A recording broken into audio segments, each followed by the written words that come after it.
energy. Electric, natural gas, hydrogen, nuclear, whatever form it may take, you probably don't realize how much you rely on it until it is not there. Ken Eickmann has spent years grappling with issues tied to energy generation, security, and use. A retired Air Force general, Ken is a senior research fellow and deputy director at the Center for Energy Security at the University of Texas. Among his many other accomplishments, he has chaired committees on energy efficiency and reducing U.S. dependence on foreign fuel for the National Academy of Sciences and the National Research Council. This show, Ken talks with Kevin about building for the future. Sometimes in life, you just find yourself blessed to meet people along the way who are just amazing people with incredible backgrounds. And today I have Ken Eickmann joining me, General Ken Eickmann joining me, who's one of those people that we've just had the chance to get to know each other through a community event here locally and then stay in touch over the years. And the vast array of knowledge that is contained within General Eickmann's head is absolutely amazing. And today I wanted to bring him on just to share some of that with us. Yeah, I think if anyone meets the definition of an uncorrelated mind, it is certainly General Eickmann. So Ken, thank you so much for joining. My pleasure. So Ken, we'll start here. How does a boy from the Texas Hill Country go from there to 3-star general at age 50? That's an interesting question. I didn't do anything different from what most people have the capability of doing or doing. I had great examples in my life.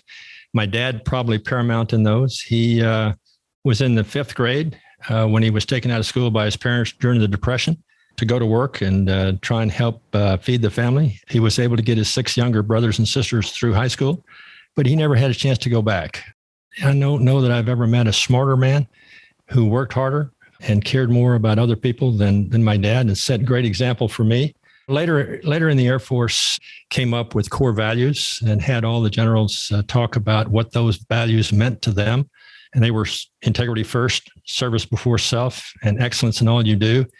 And I actually thought back to my dad. I think he lived by those values, whether he knew it or articulated them or not. He certainly lived by those values. So when I used to talk to my staff about what those values meant to me, I often mentioned my dad.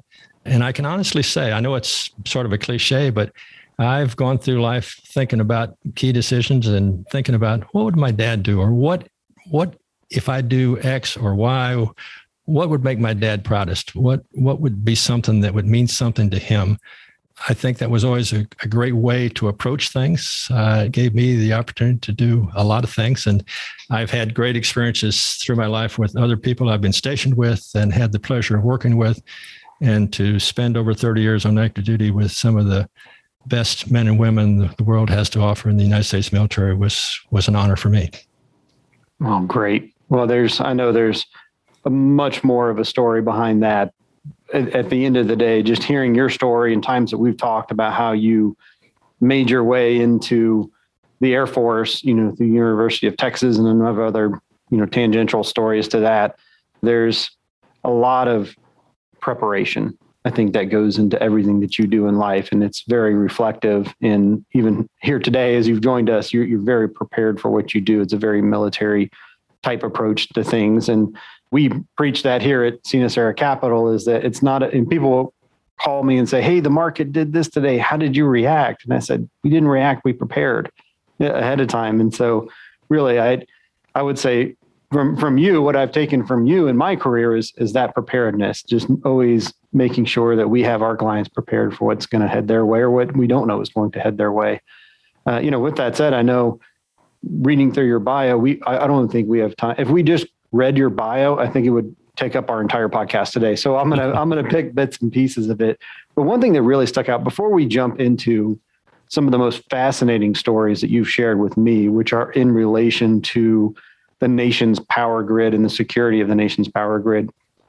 July 11th, 1995 in Oklahoma is declared General Ken Eickmann Day. Can you tell us about that? Yes. April 19th was the bombing of the Alfred P. Muir Federal Building in Oklahoma City. At the time, I was the commanding general at the Oklahoma City Air Logistics Center and installation commander of Tinker Air Force Base, the closest military installation to the bomb site. I actually lost some people in the bombing who happened to be in the building at the time downtown. We responded from the base immediately with medical personnel, security police, civil engineers, whatever was needed downtown. In fact, I sent all my doctors and nurses from my hospital downtown immediately, and then the Air Force backfilled my doctors and nurses with doctors and nurses out of Wilford Hall Medical Center in San Antonio and other Air Force hospitals around the world to make sure that we cared for our patients. We kept, obviously, enough doctors and nurses back to make sure we could do care for them while the others were en route. But it was a very demanding time. I had an average of 800 people downtown at any one point in time, and I was commanding an overhaul depot where we overhauled aircraft and jet engines. And I was proud of not only what we were able to do downtown, but the fact that we never missed a delivery schedule of an aircraft or an engine during the entire time. There were other factors that made it even more challenging in that shortly after the bombing downtown, I got a call in my office saying, "General, tell the people on base to prepare to die. You're next." And the FBI found 2 bombs on our base that did not go off. That's not public knowledge. It's not classified per se. It may have been at the time. I declared ThreatCon Charlie. Attack is imminent. There's normal, then there's Alpha, Bravo, Charlie, and Delta. And Delta, you're under attack. And that became the first U.S. military installation to operate under ThreatCon Charlie for real, other than during an exercise in the continental United States until 9/11 and the Pentagon attack. So it meant that everything coming onto the installation had to be inspected before it could come in. I had 20,000 employees at the base, and every vehicle had to be inspected before it come onto the base. So we had to bring in other plane loads of bomb dogs to inspect vehicles. And not many people know it, but bomb dog will only search so many cars, 10, 20, whatever the number is, and they get tired and they quit. And you can order them to go back to work. Yeah. They're not going to do it. So we had to learn some things, and we wrote some after action reports that said how we could handle this differently, like have everybody drive to a shopping mall or something and park and pick them up with buses and not bring all these vehicles onto the installation. There's all kinds of ways you could do this differently that were better. Hopefully the military is operating better today as a result of those after action reports, but things went well in terms of how we responded to a terrible disaster. The federal building downtown was blown up along with the Muir building. It's just a block away from the Muir building. And so they blew the bulletproof glass out of the windows of the federal building. So the governor called and said, "Can we use your courthouse?" Well, I had the grand jury for McVeigh and Nichols. I had McVeigh and Nichols on my base. So we had the grand jury there. So we had a number of things going on at once in addition to the response efforts downtown. But the Air Force provided tremendous aid and support, and I spent a lot of time down there personally. And the governor was so pleased. He called me one day later, several months later, things had settled down, and asked me to come to his office. And I said, "Can you tell me what's about?" He said, "Just get down here." I said, "Yes, sir." So I went down to the governor's office. He took me into his conference room and said, "I want to declare General Ken Eickmann Day." And I accepted on behalf of the men and women of Tinker Air Force Base and the United States Air Force, but it was a great honor. I've teased Governor Abbott about I don't have my day in Texas. I do in Oklahoma. It was a great honor. So that's how that happened. Wow. I had seen that in your bio in the past and known about your involvement in the Oklahoma City bombings. And I know we may actually have some folks listening to this podcast that weren't around when that happened, some younger guys, but really at the time in this country, nothing like that had ever really happened. It was a first really domestic terrorist strike that I remember in my life in over 40 years. And so how you responded to that was just really exceptional. So thank you. And thanks for sharing that story with us. And we'll remind Greg to get you a Ken Eickmann Day here in Texas. Yeah, I had just come from the West Coast, and actually I was in Hawaii as the Deputy Chief of Staff for Logistics for the Pacific Air Forces in a prior assignment. And that's when Mount Pinatubo blew up in the Philippines. And so I was charged with evacuating the Philippines, evacuate 18,300 people with 3-hour notice. Then had to go back and get all of their household goods and vehicles and things and all the military equipment out of the installation. Those were difficult times, but I learned a lot, which helped me in Oklahoma City because I'd just been through a disaster before. We lost some people in Clark Air Base, Philippines as well. So it's not something you want to get used to, but it's something where experience helps. Yeah, for sure.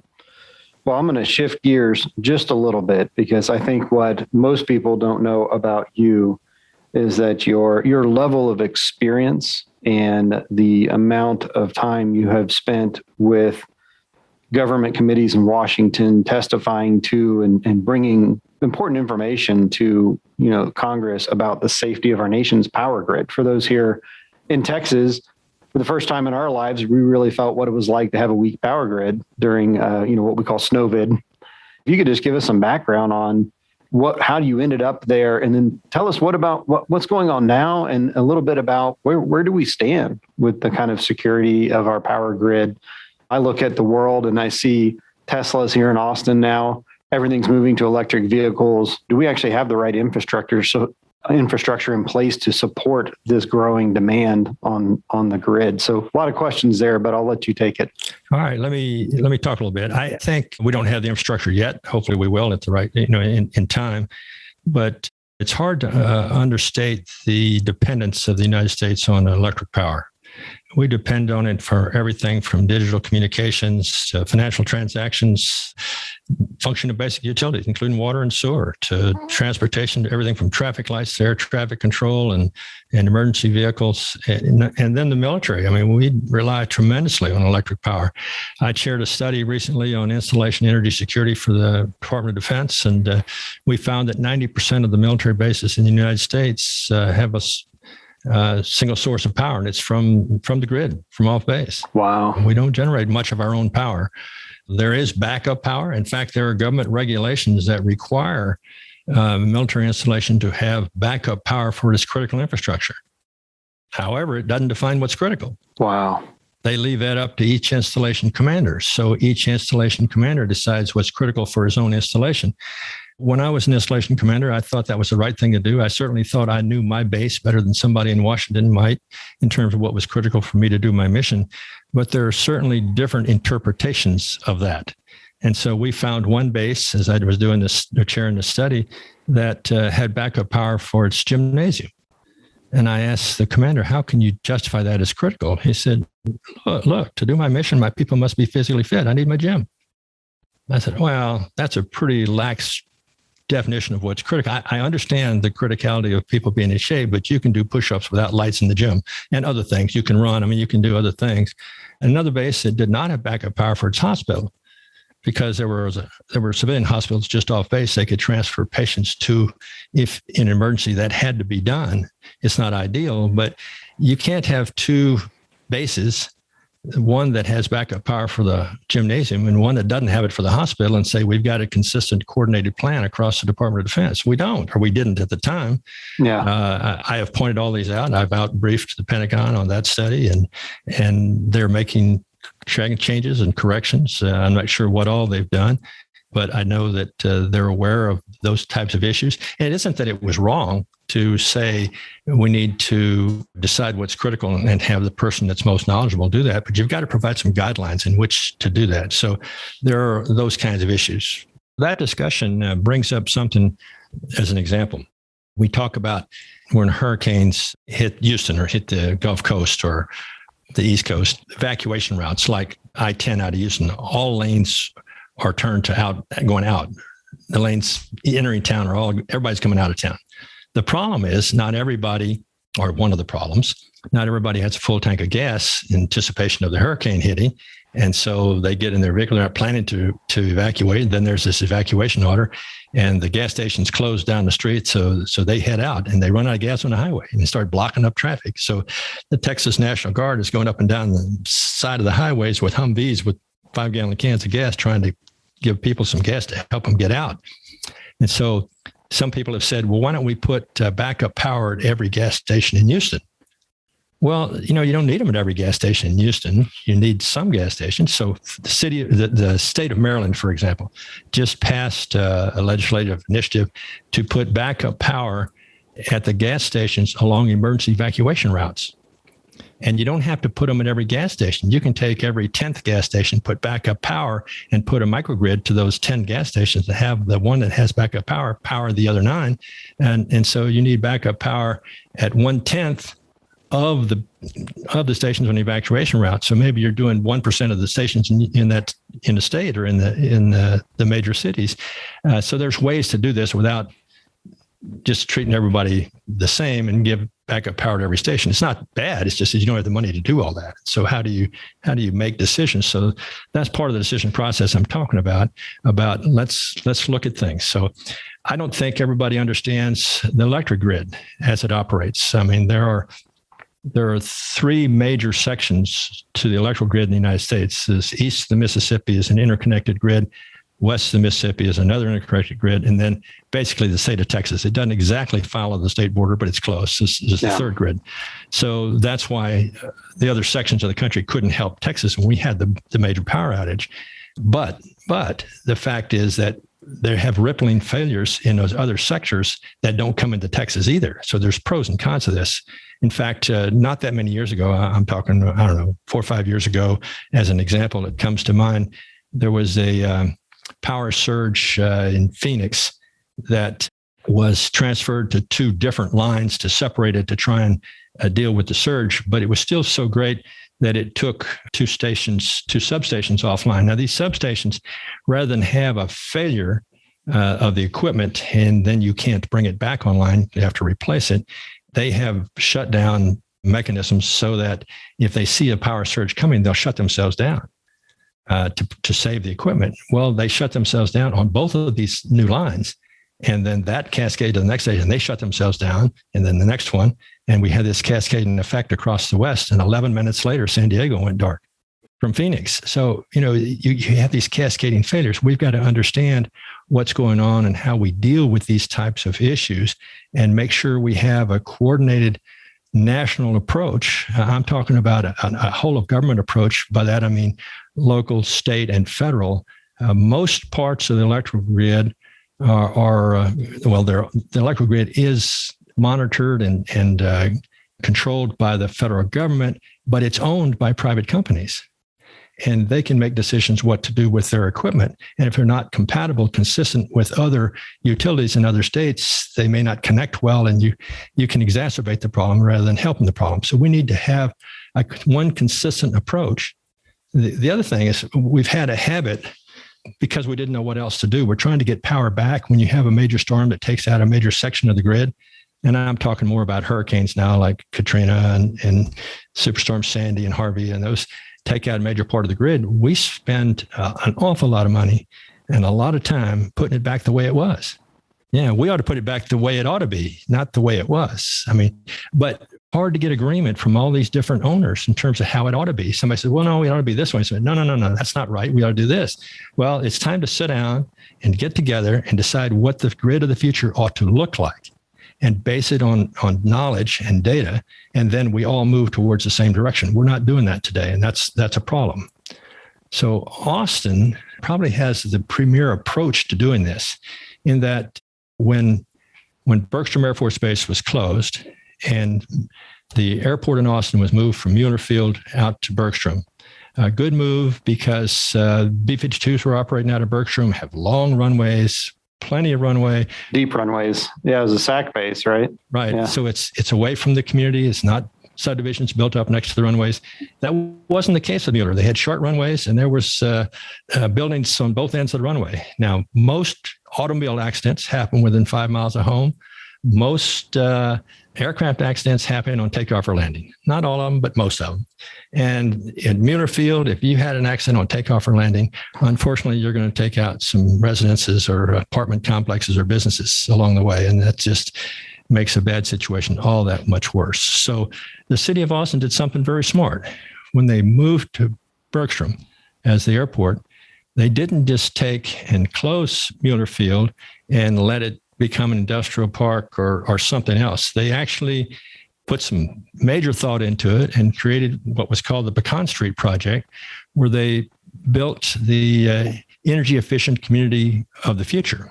And by so doing, they built a community where it has many of the homes, most of them, in fact, have solar panels on the roofs. Many of the people, they're smart homes. Many of the people drive, and I think maybe most drive electric vehicles. So you can then look at this section of the grid and it's separated off. So it's a microgrid of this community.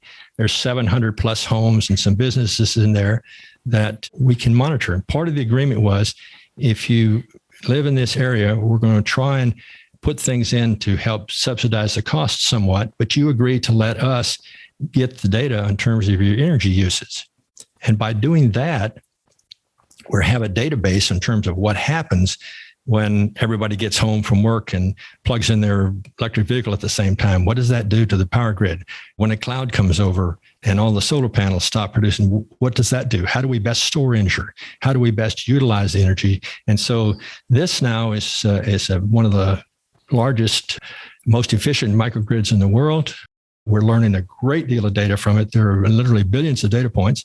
In fact, the University of Texas used the data from this project to put the university itself on its own microgrid. And so that if the state, when the state went down, if it goes down again, the University of Texas does not go down.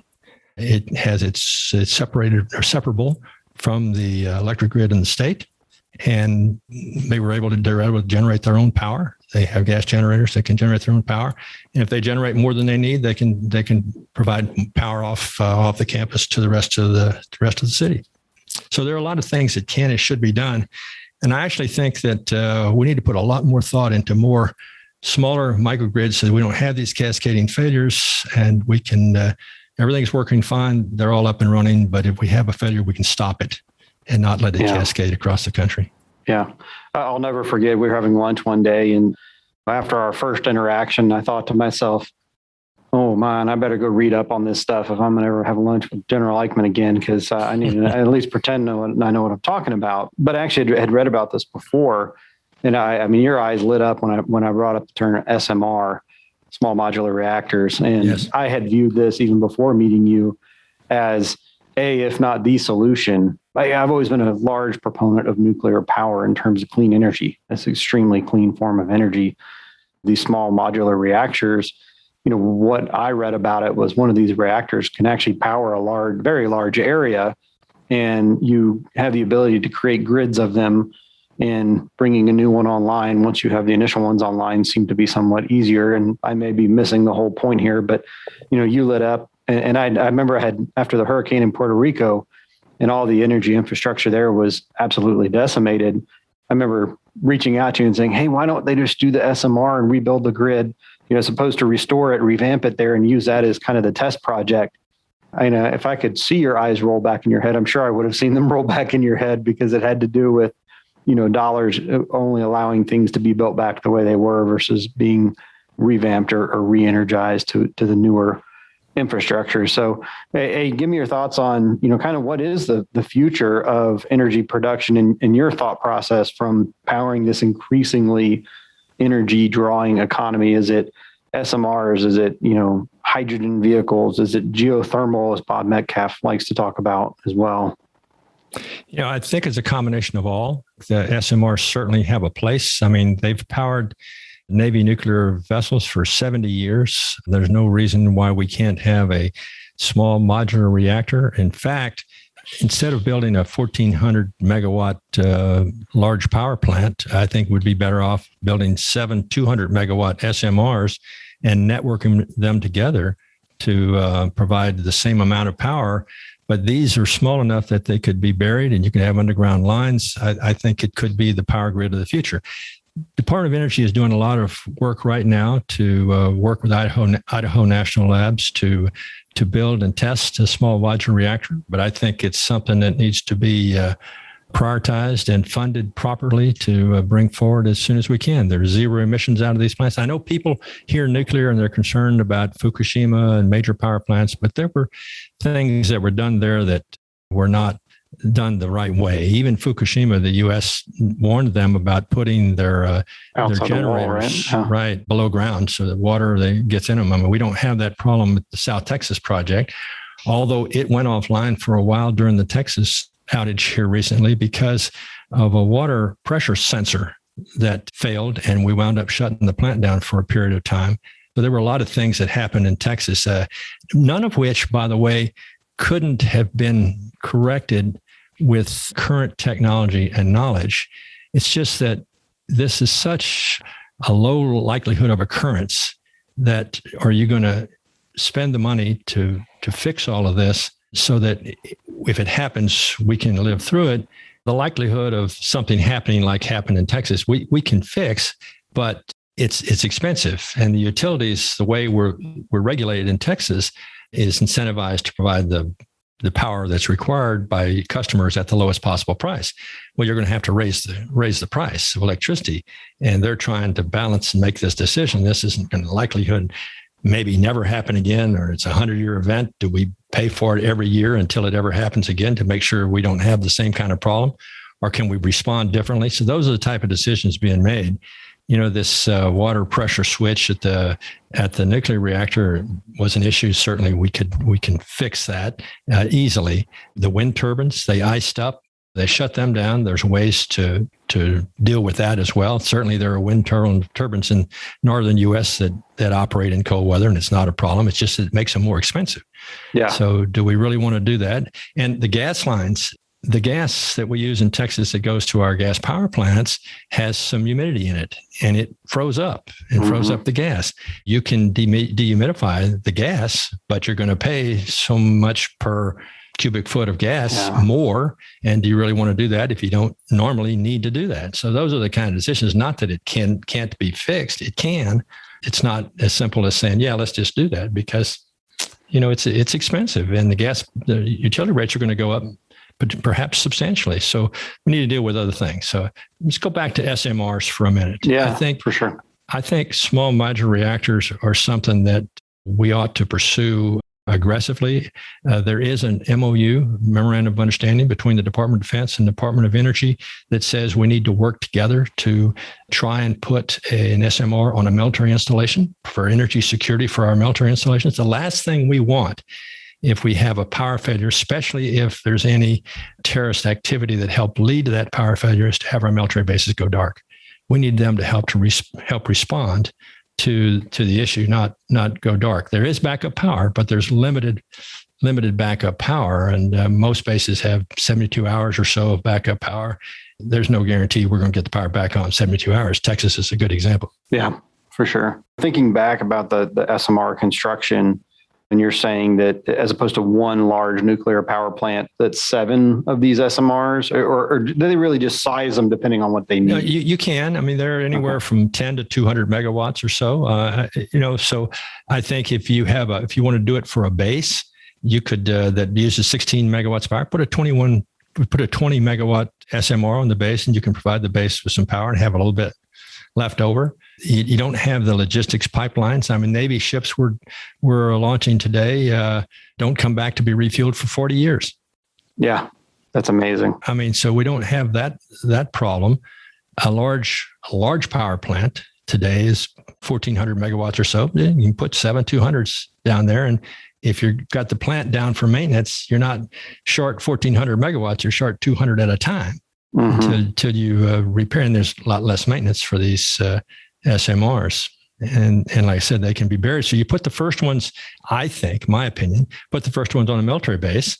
You've got security, right? There's guards at the gate. It's not just like building one out in the open. And you determine how much of a clear zone you need. You estimate the clear zone, you double it or triple it to make sure. There's a lot of bases have a lot of land, to make sure it's secure. There's other things. There are a lot of countries who are building SMRs or trying to. And I think it's going to be the technology of the future. A lot of people, fresh water in the world is becoming an issue. Desalination plants use a lot of power. So you could do an SMR to turn salt water into fresh water. I think that it's just a matter of time till these are deployed around the world, and our military forces who are deployed are going to run into an SMR someplace. Yeah, for sure. Need to shut it down for security purposes. And it would be nice if it was built in the U.S. to our standards and we knew what was going on. It's also jobs and balance of trade. People buying them from the U.S. is better than people buying them from China or someplace else. I think there's a lot of reasons why we ought to pursue that in the U.S. and have these SMRs meet nuclear certification requirements of the United States versus some lax requirements from some third world country that's figured out a way to build one of these things.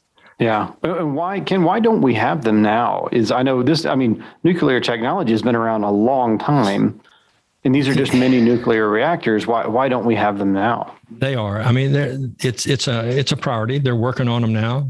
Like I said, Idaho National Lab is going to install one or in the process of working it out. I think it could have been done sooner. It should have been done sooner. But rather than argue about why it hasn't been done, how can we do it now and let's get on with it? So I just think that's something we need to do. Yeah. So is it the Department of Defense or the Atomic Energy Agency that regulates the SMRs and the nuclear facilities? The Atomic Energy folks will do it. DOD will get involved.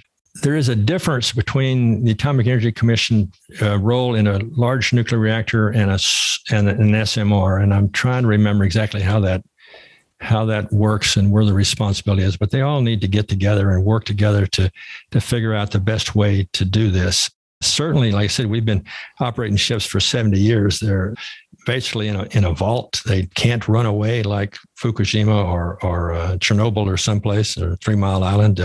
They're much safer than that. It's something that has significant value that we ought to do, especially for installations. Now, as I was mentioning, say you had a base that used 16 megawatts of power, maybe put 20, maybe put 40. The reason is that most of the people that work on a military base don't live on the base.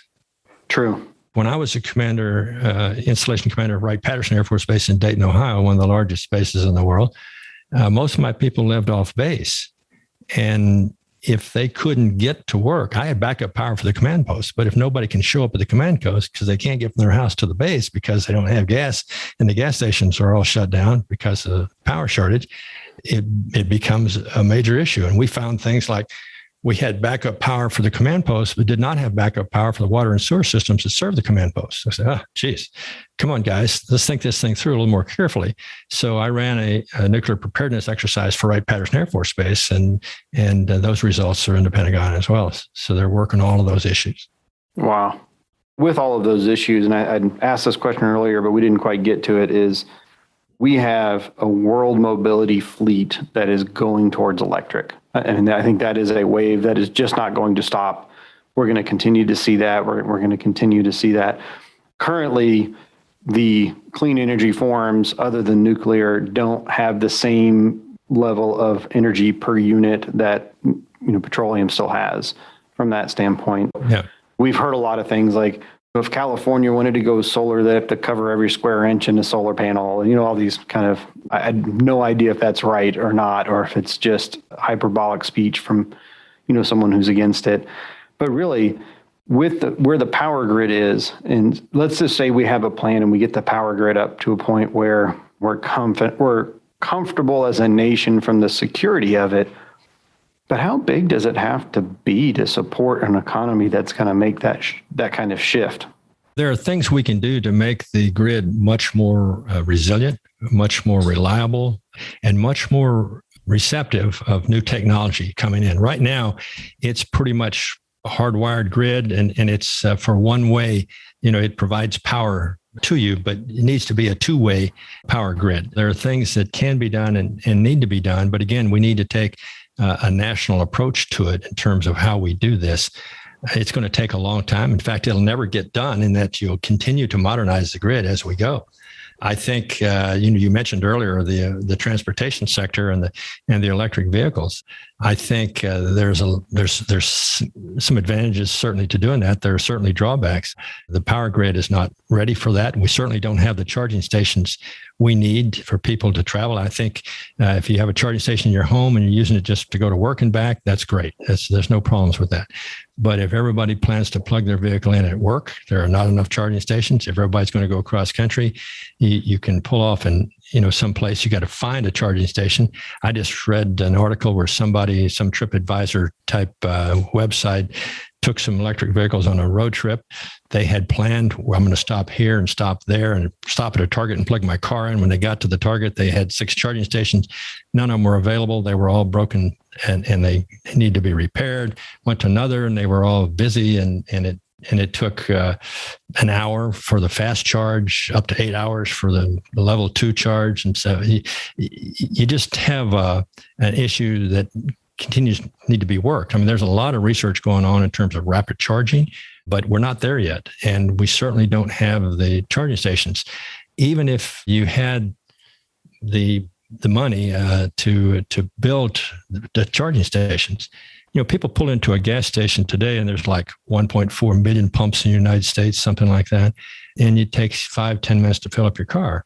What if everybody took an hour to fill up their car? Now, do you have pumps available when you pull into a station? You don't. And so even if you had 1.4 million charging stations, if you had as many electric vehicles as we do gas-powered vehicles today, you're still not there.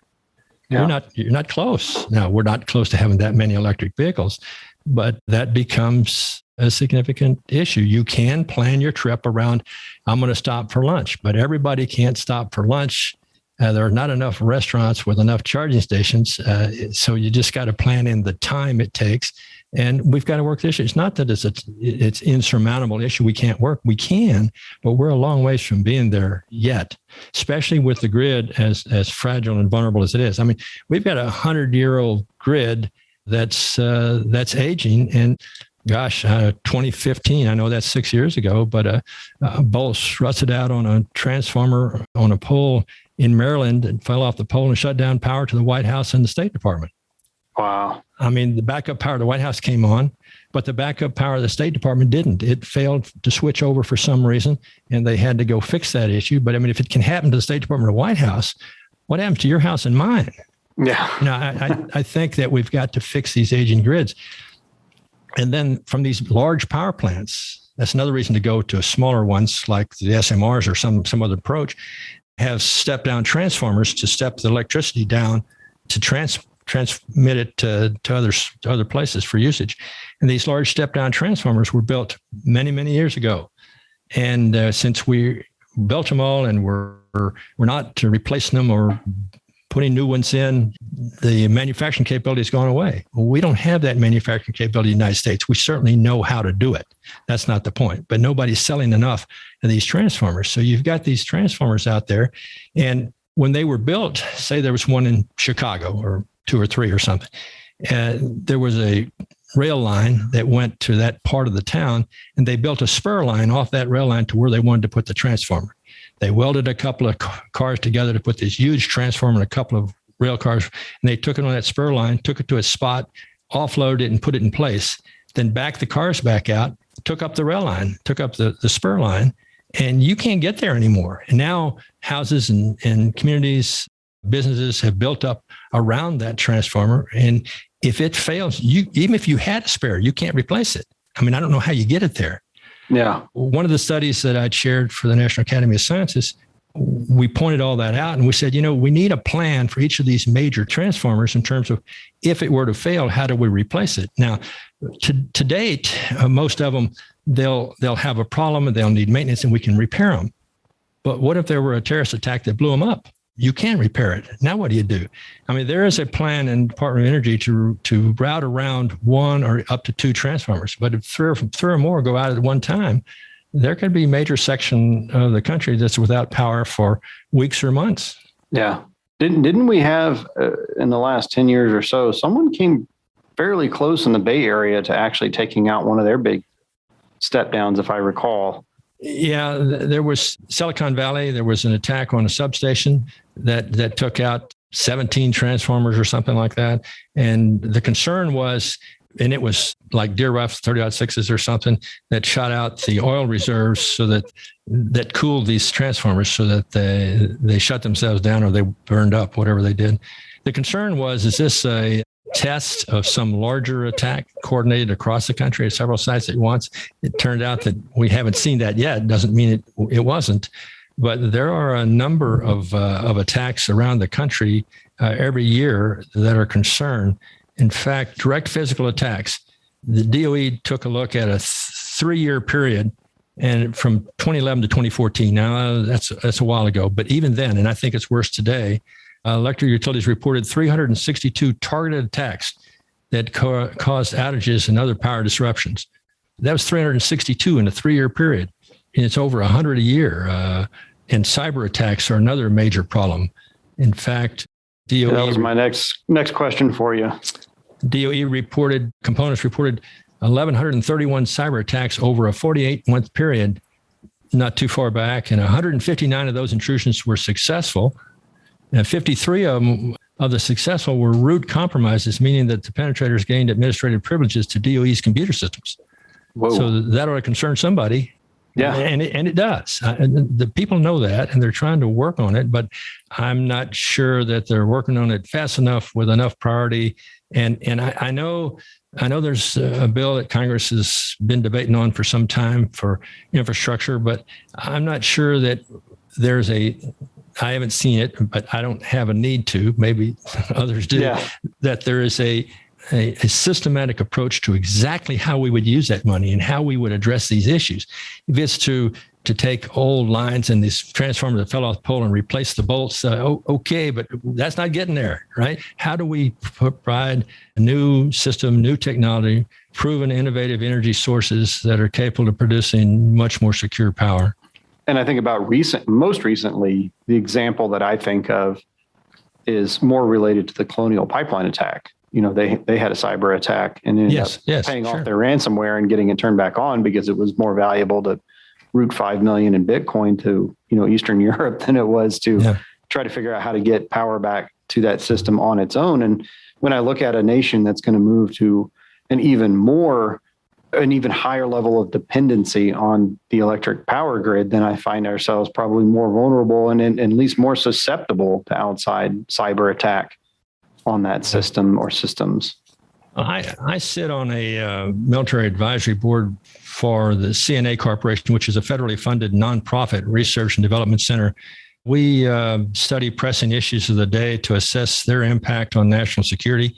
When I say we, the military advisory board consists of retired 3- and 4-star generals and admirals from the Army, Navy, Air Force, and Marine Corps that look at these issues and draw upon our military expertise and experiences we've had providing power to forward operating bases or our bases in the United States and dealings with communities. It's something that in the recent report that we published on electricity, we said, look, we fully recognize that there's significant investment in the current model of electricity production and distribution in the country, but the current grid is just too vulnerable and too costly to maintain. We've got to do something differently. And in fact, according to a March 2015 Associated Press, again, this is 6 years ago, but Associated Press put out a report where they studied the grid and they said, quote, U.S. grid outages cost the economy somewhere between $80 and $180 billion a year. That's to repair the outages. That's what the outages cost. So we can't afford to upgrade it. We can't afford not to upgrade it. Right? Yeah, I would agree. Well, General, I want to, first of all, thank you for so much time. I know we're butting up on the hour here and you've got to move on to more pressing matters throughout Austin here. But first of all, I just want to say thank you so much for coming on and sharing your knowledge and history with us on the podcast. But more than that, I would like to ask you, what is one piece of advice you would give to the next generation that is going to be in charge of this country, that's going to be in charge of our security and the welfare of our children? What advice would you give to us, seeing everything that you've seen in your life and your career? I think it's important that we try and see things from different perspectives. We all look at issues from my seat. I see this and that, but what about somebody else? What does it mean to them? I mean, look at the immigration issue from both sides. We certainly have to do something with it. We've got to have to protect our borders. Look at all of the issues that I used to think and hope we can get back there to where we could get both parties dealing together to come up with the right issue. I have a hard time. I don't care what the issue is, that all Republicans believe one way, all Democrats believe another way. I just don't think that's true. If they really voted their heart, some would see it a different way. I mean, there's got to be ways we can stop all the partisan arguing and see things from other people's perspectives and come up with something that's not everything I wanted, but it's better than where we're at, and we need to move in that direction. And we've got to understand that we all need to work together to address this power grid issue. This is a major problem in this country, and we have the technology and the ability to do it. We've just got to get on with it. So the examples that exist, like I said, Pecan Street, the university on its own grid, or things. In fact, Princeton has its own grid. So when really? Yeah, so when Superstorm Sandy hit up in New York and New Jersey, all the first responders went up there and they would work all day and they couldn't plug in their cell phones because no power, right? They would collect all the cell phones up and drive up to Princeton and charge them up overnight and bring them all back and work the next day. The next night, take them all back to Princeton because Princeton didn't lose power. Everybody else did. So there are ways we can do this. We need to take and enclave our most critical infrastructure so that we don't have these kind of problems that affects everyone. Yeah, for sure. Well, Ken, thank you so much again. I really enjoy the time that we get to spend together, the stories that I get to share with you, or more importantly, that you get to share with me. I feel like I never come away from an interaction with you where I haven't learned something new and valuable. So thank you so much. You're kind, but I appreciate it. I always enjoy talking to you. Take care. Thanks. Thank you for listening to the Uncorrelated Minds podcast. Click the subscribe button below to be notified when new episodes become available. For more information on the topics covered in this podcast, please visit the show notes page for links to further information at www.sinaceracapital.com. Sinacera Capital is a registered investment advisor. Advisory services are only offered to clients or prospective clients where Sinacera and its representatives are properly licensed or exempt from licensure. The information provided is for educational and informational purposes only and does not constitute investment advice, and it should not be relied on as such. It should not be considered a solicitation to buy or offer to sell a security. It does not take into account any investor's particular investment objectives, strategies, tax status, or investment horizon. You should consult your attorney or tax advisor. All information has been obtained from sources believed to be reliable, but its accuracy is not guaranteed. There is no representation or warranty as to the current accuracy, reliability, completeness of, nor liability for decisions based on such information, and it should not be relied upon as such.